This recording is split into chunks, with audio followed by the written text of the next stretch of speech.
For all the coverage that Hollywood couples have always gotten, it's hard to believe that there are a few that aren't that well known. Sometimes the relationships were affairs and so were kept somewhat secret. Other times, the press just didn't make a big deal from these celebrity couples. From old Hollywood to the country scene of the 50s, here are some of the lesser-known celebrity couples you didn't even know existed. Judy Garland and Frank Sinatra.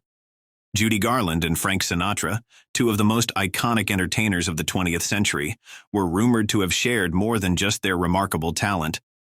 Their paths crossed repeatedly, and their brief romantic entanglements reportedly occurred in 1949 and 1954, each time under the shadow of secrecy and within the confines of complicated personal lives. The first whispers of their affair began in 1949. Judy Garland, struggling with the pressures of fame and the remnants of her tumultuous marriage to director Vincente Minnelli, found herself in the company of Frank Sinatra. At the time, Sinatra's own marriage to Nancy Barbato was faltering, weighed down by his burgeoning career and public infidelity. They met during an industry event and reportedly formed a connection that transcended mere professional camaraderie. Their mutual understanding of the dark side of fame, its loneliness and relentless demands, drew them closer. The rumored affair, however, was fleeting, as both were bound by their own personal struggles and marriages. Fast forward to 1954, and both Garland and Sinatra were at very different points in their lives. Garland, fresh off a career revival with A Star Is Born, was regaining her footing after years of personal and professional challenges. Sinatra, newly divorced from Nancy and entangled with Ava Gardner, had cemented his place as a Hollywood and music legend. Once again, their paths crossed, and it's said that sparks reignited. Sinatra reportedly provided emotional support to Garland during this time, though the nature of their relationship remained ambiguous. Their connection, though brief, was characterized by a shared understanding of the weight of stardom and personal demons. While neither ever publicly confirmed these encounters, the rumors have persisted, adding a layer of mystique to their legacies. Their brief moments together are a reminder of the deep human connections that often lie beneath the glitz and glamour of old Hollywood. Lucille Ball and Desi Arnaz. Lucille Ball and Desi Arnaz were not only the stars of I Love Lucy, but also one of Hollywood's most iconic couples.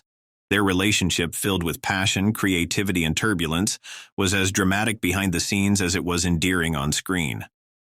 Lucille and Desi first met in 1940 on the set of the musical Too Many Girls. The chemistry between the glamorous redhead and the Cuban-born bandleader was instant.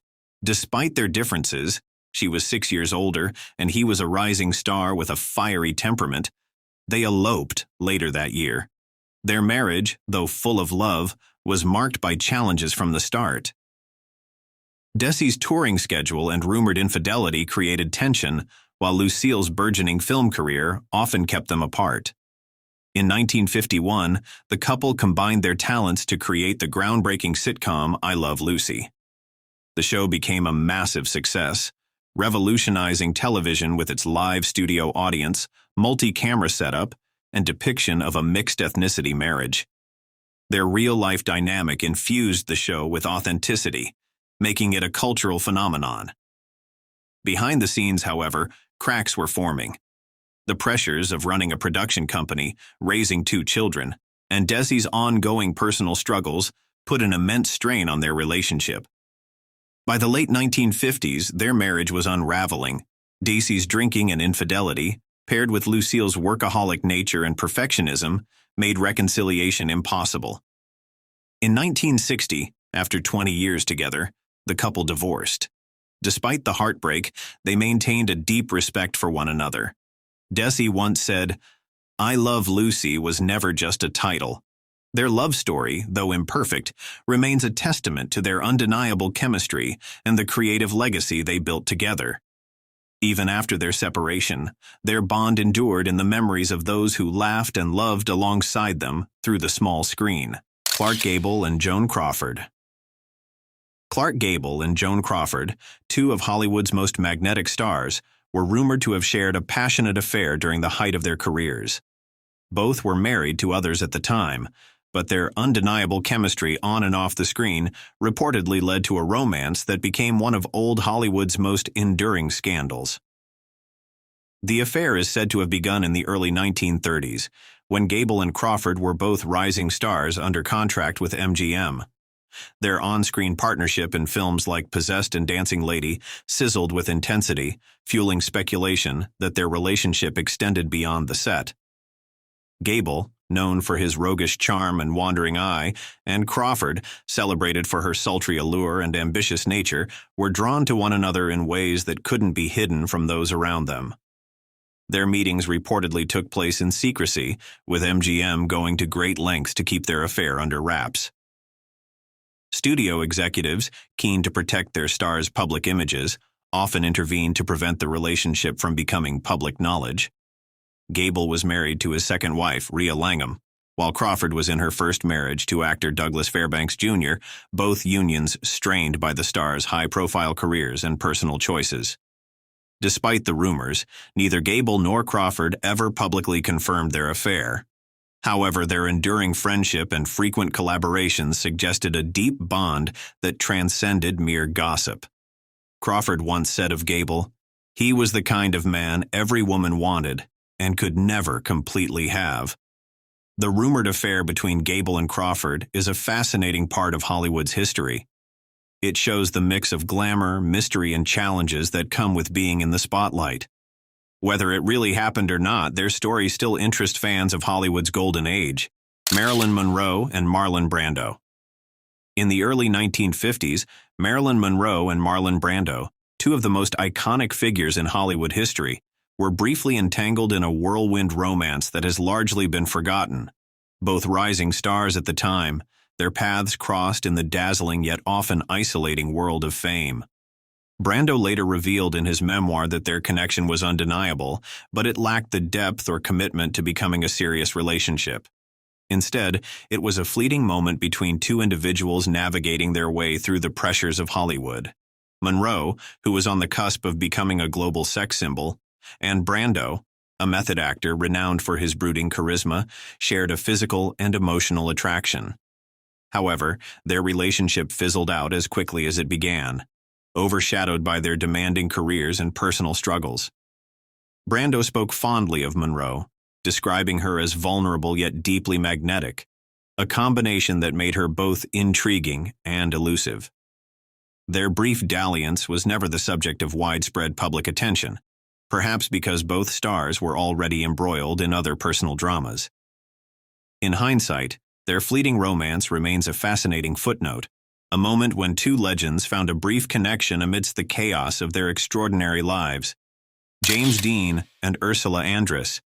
James Dean, the enigmatic rebel of Hollywood, and Ursula Andress, the captivating beauty who would later become a Bond girl, shared a brief but intriguing romance in 1955. Their relationship unfolded quietly, away from the glare of Hollywood's spotlight, in the months leading up to Dean's tragic death. At the time, Dean was already making waves as a brooding heartthrob, while Andress was an emerging star, still years away from her iconic role in Dr. Number. Their connection was reportedly one of youthful passion and mutual fascination, but it was never destined for longevity. Dean's career was on a meteoric rise, and his rebellious spirit often clashed with the conventions of Hollywood and relationships alike. Andress, with her radiant allure and reserved demeanor, brought a different energy to their brief time together. Their romance was not widely known or documented, perhaps overshadowed by Dean's untimely death in a car crash later that year. For Andress, the relationship remained a quiet chapter in her life, while for Dean, it was one of the many fleeting moments in a life cut tragically short. Today, their brief pairing is remembered as a poignant intersection of two stars who burned brightly but briefly in Hollywood's golden era. Tony Curtis and Janet Leigh. Tony Curtis and Janet Leigh's romance was like a classic Hollywood love story, glamorous, dramatic, and filled with passion. It all began in 1950 when the two crossed paths at a party. Curtis, already a rising star with his good looks and charm, was instantly smitten by Leigh, who had just starred in hits like Little Women. Leigh, known for her beauty and poise, was equally captivated by Curtis's charisma. Their whirlwind courtship moved quickly, as was typical of Hollywood romances of the time. Curtis and Lee were frequently photographed together, their chemistry undeniable both in public and private. However, their relationship faced opposition from Universal Studios, which managed Curtis's career. The studio felt that marriage would hurt his appeal as a heartthrob and tried to discourage the union. Lee, under contract with MGM, faced no such resistance. Defying the odds, the couple married on June 4, 1951, in a private ceremony in Greenwich, Connecticut. The wedding was intimate, with only close friends and family present, but it made headlines across the country. Their union symbolized a fairy tale romance to fans who adored the golden couple's on-screen and off-screen appearances. Curtis and Lee welcomed 2 daughters during their marriage, one of whom became the legendary actress Jamie Lee Curtis. Despite their picture-perfect image, their relationship began to strain under the pressures of fame and busy schedules. After 11 years together, they divorced in 1962, marking the end of an era for one of Hollywood's most iconic couples, Anne Bancroft and Mel Brooks. Anne Bancroft and Mel Brooks defied the odds of Hollywood romances with a marriage that lasted an incredible 41 years. Their love story is one of enduring devotion, humor, and mutual respect, which is a rarity in an industry often characterized by fleeting relationships. The two met in 1961 on the set of a television rehearsal for The Perry Como Show. Bancroft, a poised and critically acclaimed actress, caught the attention of Brooks, the irreverent and brilliant comedian. According to Brooks, it was love at first sight. He famously said, "When I met Anne, I knew I couldn't live without her." His charm, wit, and relentless pursuit won her over, and the couple married on August 5, 1964. Their relationship thrived on their shared sense of humor and creative synergy. Despite their contrasting public personas, she, the dramatic Oscar-winning actress known for roles like The Graduate, he, the comedic genius behind films like The Producers, their bond was unwavering. Bancroft often supported Brooks behind the scenes, reading scripts and offering advice, while he credited her for inspiring much of his work. The couple managed to keep their personal life largely private, raising their son Max Brooks away from the limelight. Bancroft and Brooks frequently expressed admiration for one another, with Brooks once saying, "She is the most beautiful woman in the world, and she always will be." Their love story came to an end with Anne Bancroft's passing in 2006 due to uterine cancer. Brooks continued to honor her memory, often speaking of her with profound love and gratitude. Their 41-year marriage remains a testament to the power of humor, respect, and unwavering commitment in Hollywood's ever-changing world. Gary Cooper and Clara Bow. Gary Cooper and Clara Bow, 2 of the brightest stars of the silent film era, shared a brief and passionate romance during the making of Wings in 1927. Their affair was a collision of charm and charisma. Cooper, the tall and rugged heartthrob, and Bow, the vivacious it-girl, whose magnetic personality captivated audiences and co-stars alike. Their romance reportedly began on the set of Wings, the epic war drama that would go on to win the first-ever Academy Award for Best Picture. At the time, Cooper was a rising star, known for his good looks and boyish charm, while Bow was already an established icon of the silent screen. Bow was drawn to Cooper's easygoing nature, and he, in turn, was enchanted by her lively spirit and undeniable allure. While their fling was short-lived, it was marked by a fiery connection that Bow later hinted at in interviews. This dalliance occurred before Cooper married Veronica Balfe in 1933, and it became part of his reputation as a man who often found himself entangled with Hollywood's most beautiful women. Despite their fleeting romance, Bow and Cooper remained professional and delivered standout performances in Wings. Their chemistry, both on and off the screen, added an extra layer of intrigue to the film, which became a landmark of early Hollywood. Their story is a glimpse into the golden age of cinema, where love and drama often played out behind the scenes as much as they did in front of the camera. Barbara Stanwyck and Robert Wagner. Barbara Stanwyck and Robert Wagner shared a romance that defied societal norms and became one of Hollywood's most talked-about May-December relationships. Their love story began in 1953 on the set of Titanic, where Stanwyck, already a seasoned star known for her commanding performances, was paired with Wagner, a rising actor, nearly 23 years old, her junior. Their connection was immediate, fueled by mutual admiration and respect. Wagner, then in his early 20s, was captivated by Stanwyck's intelligence, talent, and magnetic presence. Stanwyck, who had a penchant for defying convention, was drawn to Wagner's youthful charm and sincerity. Despite the significant age gap, their relationship blossomed, becoming a deep and genuine bond. The romance, however, was not without its challenges. In an era when age gap relationships, particularly involving older women, were far from accepted, the couple faced scrutiny from the public and the media. Nonetheless, they carried on discreetly, with Wagner frequently visiting Stanwyck at her home, where they shared quiet moments away from the spotlight. Their relationship lasted for several years, marked by an enduring affection and mutual support. Though they eventually parted ways romantically, they remained close friends, with Wagner often speaking fondly of Stanwyck in later years. He described her as a profound influence on his life and career, praising her wisdom and generosity. Barbara Stanwyck and Robert Wagner's relationship clearly displayed that love transcends age and convention, a quiet yet impactful chapter in Hollywood's golden history. Errol Flynn and Olivia de Havilland.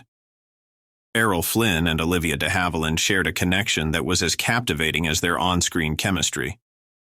The two starred together in 8 films, including The Adventures of Robin Hood, where their romantic sparks lit up the screen. However, despite their undeniable bond, they reportedly never acted on their feelings. Flynn, known for his roguish charm and playboy lifestyle, openly admitted his love for Olivia. He often flirted with her on set and called her his ideal woman. Olivia, in turn, admired Flynn's charisma and talent, but was cautious. She knew of his wild reputation and felt it best to keep their relationship professional. Their timing was also complicated. When they met in the 1930s, Flynn was married to actress Lily Damita, and Olivia valued her integrity and career too much to jeopardize. She later revealed in interviews that while she cared deeply for Flynn, she couldn't let herself get involved with him romantically.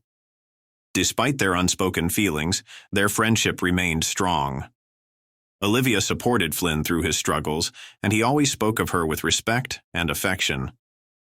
Their story is one of what could have been, a bittersweet reminder of the complexities of love in the golden age of Hollywood. Rita Hayworth and Orson Welles. Rita Hayworth, one of Hollywood's most famous stars, was married to the brilliant filmmaker Orson Welles for 4 years. Their marriage began in 1943, when both were at the height of their careers. Rita was known as the Love Goddess, while Orson was celebrated for his groundbreaking work, including the film Citizen Kane. Their relationship started with passion and excitement. Orson admired Rita's beauty and talent, while she was drawn to his intelligence and creativity. However, their differences soon became clear. Rita wanted a stable family life, while Orson was deeply focused on his work, and often absent. During their marriage, they had a daughter, Rebecca, but despite their efforts, the marriage struggled. Rita later said Orson didn't make her feel loved or wanted, which caused her deep sadness. In 1947, they divorced and both moved on with their lives. Rita went on to marry Prince Ali Khan, becoming Hollywood royalty and an actual princess. Though their marriage was short, it remains a fascinating part of both their stories. June Carter and Carl Smith. June Carter and Carl Smith shared a brief but memorable chapter in country music history.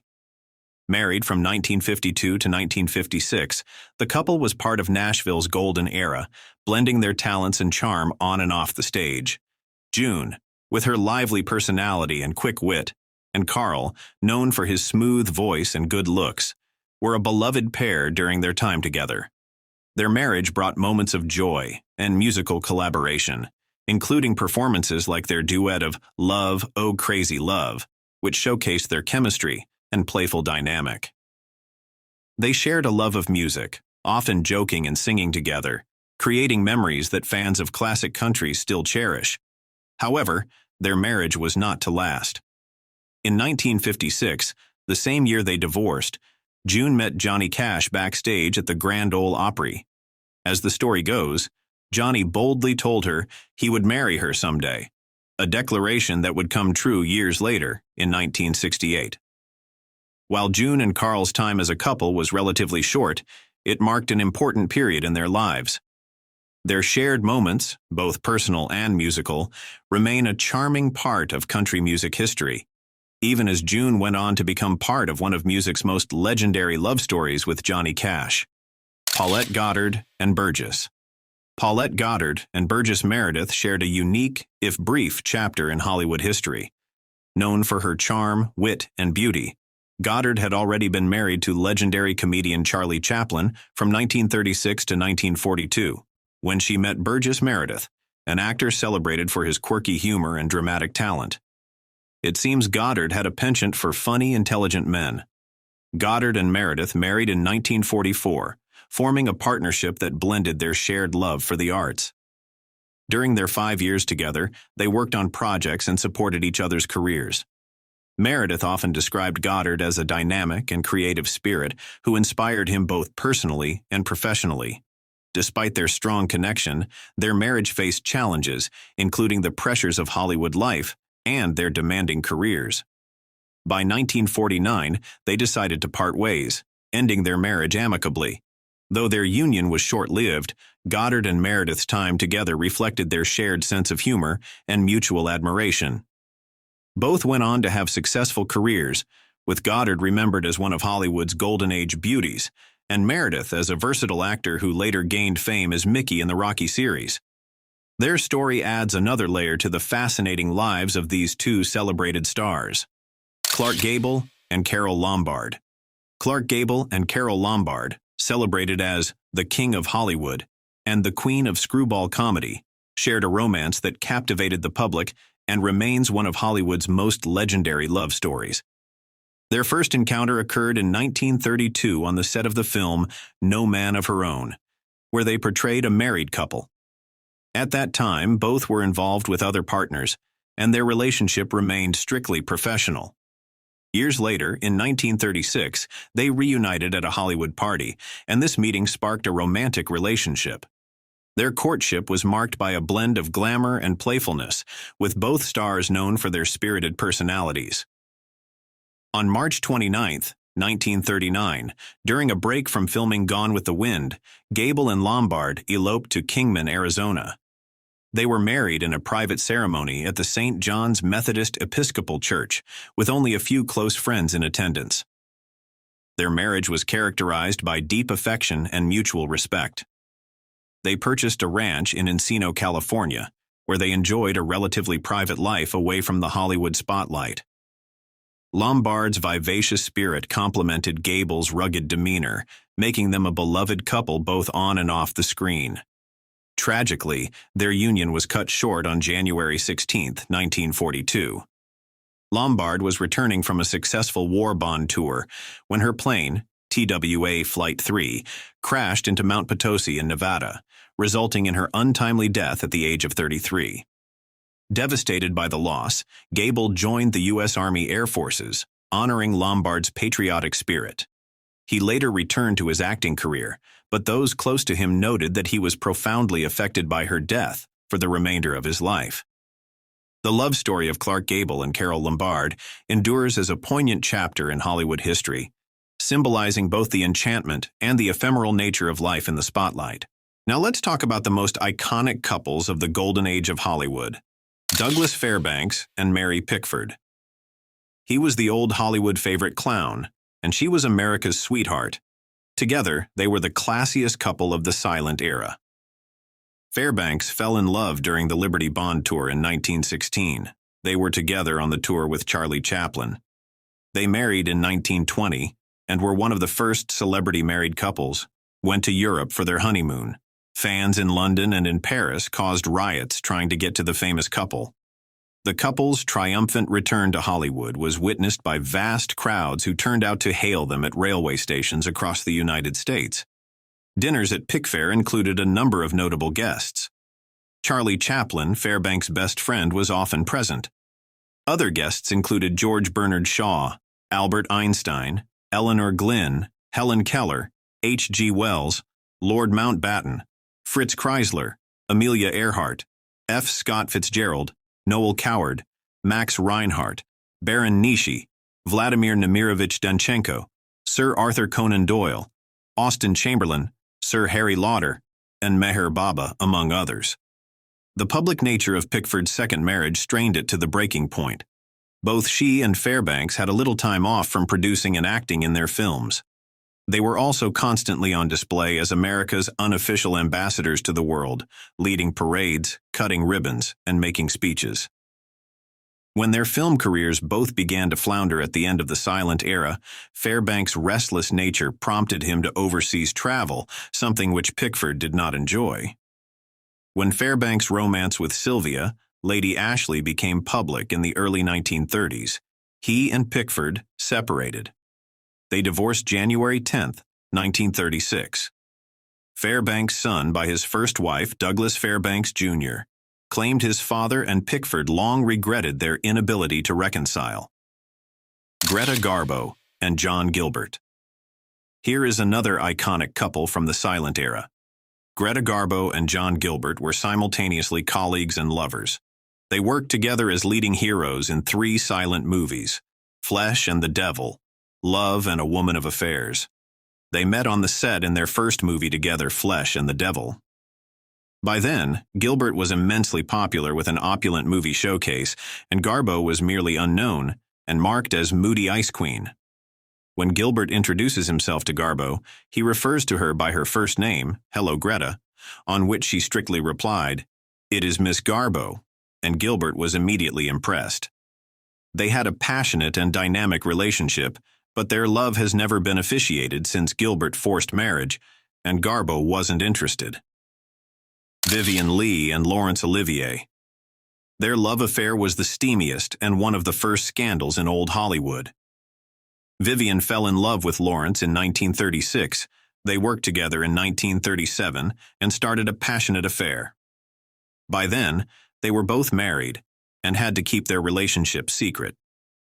After Vivien's breakthrough role as Scarlett O'Hara, she and Olivier finally publicized their love in 1940. Vivien Leigh was always outspoken about her deep affection for Olivier. They were married for 20 years and both had a successful career.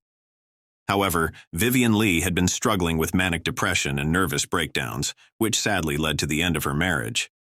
In his autobiography, Olivier wrote, "Throughout her possession by that uncannily evil monster, manic depression, with its deadly, ever-tightening spirals, she retained her own individual canniness, an ability to disguise her true mental condition from almost all except me, for whom she could hardly be expected to take the trouble."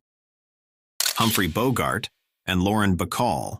Humphrey Bogart and Lauren Bacall shared a love story that remains one of Hollywood's most inspiring romances. They met in 1944 on the set of To Have and Have Not. Bacall was just 19, a newcomer to the industry, while Bogart, at 45, was already an established star.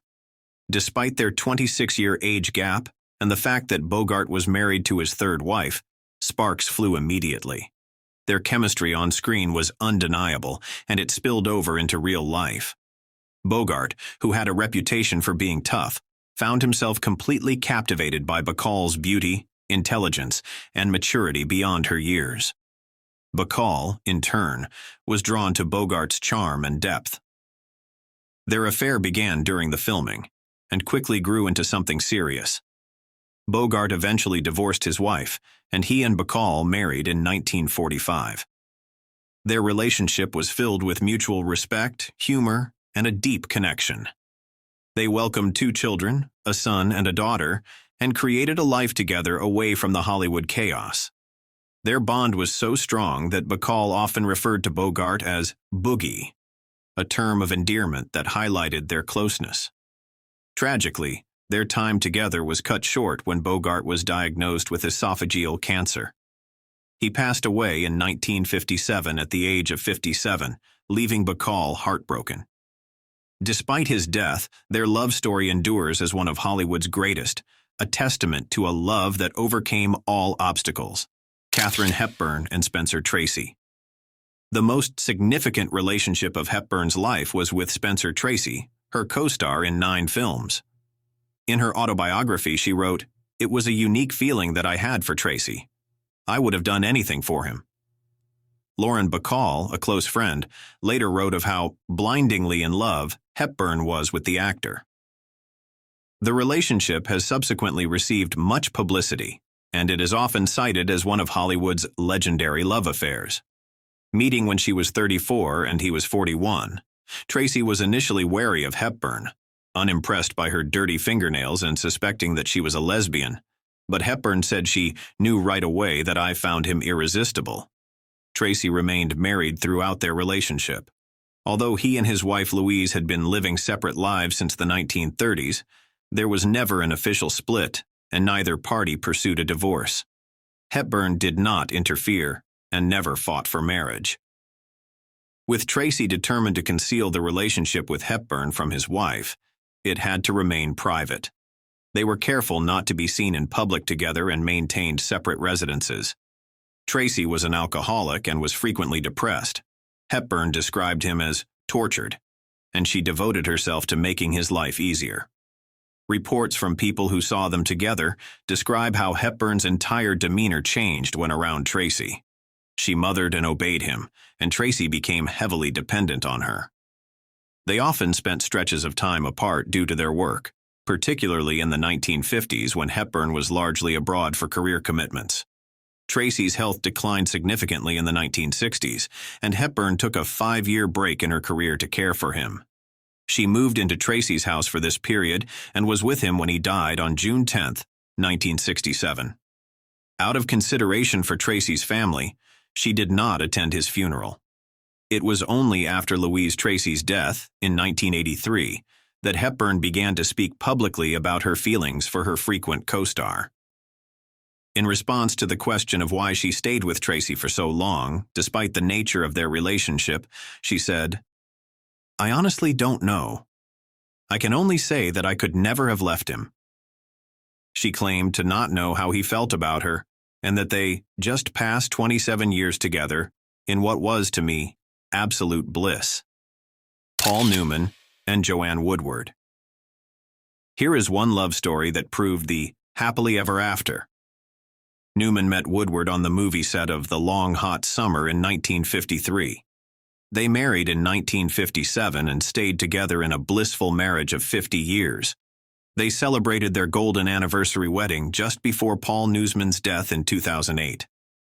They were always outspoken about their sincere love, true friendship, and trustworthy relationship. Joan Woodward was quoted, "Sexiness wears thin after a while and beauty fades. But to be married to a man who makes you laugh every day, that a really treat." While Newman expressed his loyalty and love in rather tasty analogy as he quoted, "I have a steak at home. Why should go out for a hamburger?"